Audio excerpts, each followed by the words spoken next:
Good morning. Ngasigi card ki message yeng winner se ma'am. Ngasi nomajing numit ko. Nomajing numit tangkun. Ado nomajing numit se koina color da hara ga de hadi pink or maroon ani si gi manung da amase na bibe ya ko. Ado first ta khoi gi card ki message yeng ase aduga timing of haba simaga hapetang yeng winner se ko.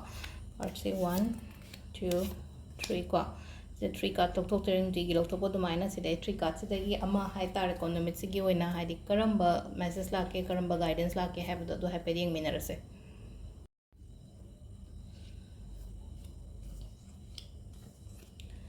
Sida lere ko hoi card ahum se khoi first live card se hai tare ko response thau yamba hai tare ko thau yamba responsibilities yamba khotpa dumaina oina oi ko adi ithanda loina ma bhar kumna loina pura chakpa to ai thanda hai tare kanam ta mating pangbiningai le taba ko taba hai tare ko tasengna sum ngasi gi oina hai da di kata waba khotpa adumaina khara leigani ko hadi isha gi oina hari energy su ngari khatang low feel oiba khotpa adumaina so oi ko ani subagi sinna ko hadi kata isha ithanda hai tare ki itom daga leiraga matam bibiyo hadi ai se kai tawba yaga dagi kai ithanda ga leira kanda wakhan ga tholakani ba sida hai tare ko hadi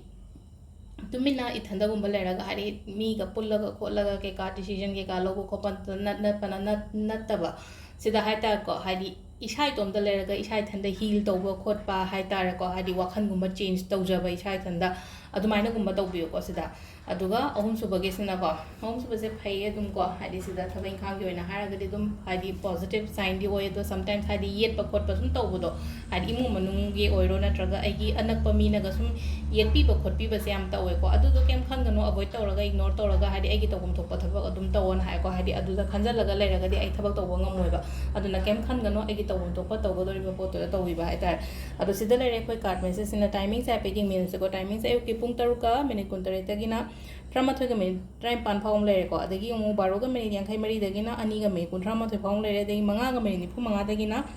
nungdangi mapan ga minute yankai mari phom lere ko aduga nungdangi na baro ga minute nifu mathoi dagina pung ani ga minute mari phom lere aduga nungalam dagina ahum ga minute kun tare tagina mari ga minute yankai mathoi phom lere ko sisina khoi gi afaba kaino timing ko ngasi nomage adu sida lere ko khoi gi ngasi gi daily card message ma'am thank you